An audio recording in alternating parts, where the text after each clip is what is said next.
Si nous sommes faibles politiquement et financièrement, parce que je vais vous dire tout à l'heure, notre faiblesse politique s'explique par notre faiblesse financière, c'est parce que nous n'avons pas le sens de l'économie coopérative. Vous savez, c'est prouvé. $1 fait 11 fois le tour d'une communauté juive avant d'aller ailleurs.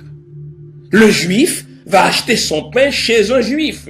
Il va acheter sa viande cachère chez un juif. Il va consommer juif. S'il a une entreprise, les meilleures positions, les meilleurs postes, il va les offrir à ses compatriotes juifs. Nous sommes des noirs honteux. Nous avons des entreprises de noirs, mais il faut qu'on embauche des blancs. On dirait que c'est plus prestigieux si j'embauche des blancs. Pourquoi le juif n'a pas honte d'embaucher des juifs? Pourquoi l'italien n'a pas honte d'embaucher des italiens? Pourquoi le chinois n'a pas honte d'embaucher des chinois pour les postes importants, pour les make jobs? Bien sûr qu'il va faire appel aux noirs.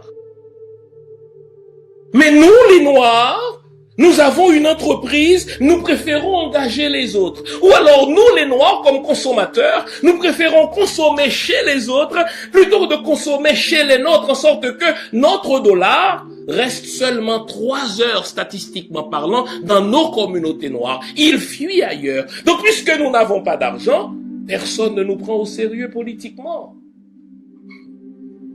J'ai échangé dernièrement avec un auditeur de cette émission qui a une pharmacie dans l'un des quartiers les plus fréquentés par des Noirs, les plus fréquentés par des Haïtiens à Brooklyn. En face de lui se trouve une autre pharmacie, cette fois tenue par un Vietnamien.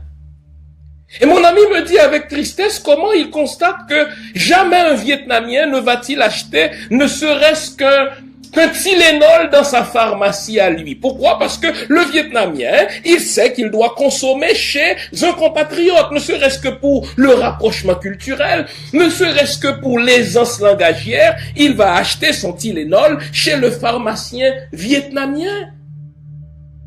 Mais notre compatriote haïtien qui tient une pharmacie dans un quartier fréquenté majoritairement par des Haïtiens, il me dit c'est avec tristesse de voir que les propres Haïtiens, ses propres compatriotes, vont acheter leurs médicaments à la pharmacie du Vietnamien.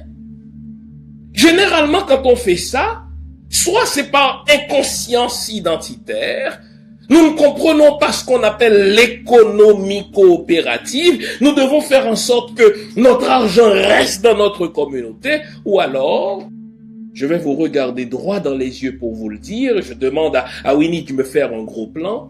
Pendant la période de l'esclavage et pendant la période de la colonisation, on nous a instillé la jalousie. On nous a appris à détester ceux d'entre nous qui réussissent, en sorte que quand quelqu'un est en train de réussir, nous allons tout faire pour l'empêcher de réussir, car nous nous disons, si je vais acheter un médicament à sa pharmacie, je vais le rendre plus riche, plutôt que de le rendre plus riche lui, je préfère l'acheter mon médicament chez le Vietnamien. Mais ça, les amis, ça s'appelle de l'imbécilité.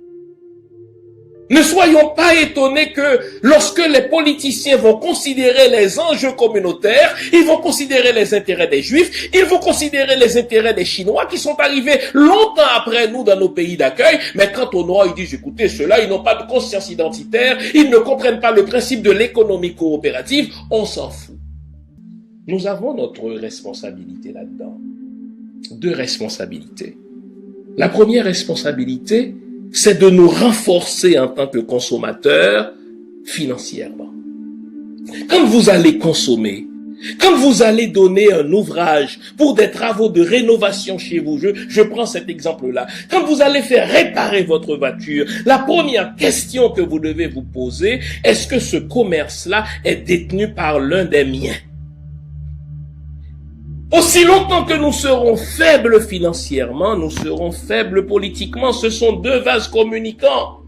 Quand vous êtes fort économiquement, vous pouvez influencer la politique et envoyer les candidats que vous voulez pour faire avancer vos causes. Mais aussi longtemps que nous perdons toute notion d'identité financière, au point que nous ne savons même pas ce que c'est que l'économie coopérative, nous serons toujours en tant que Noirs au bas de l'échelle.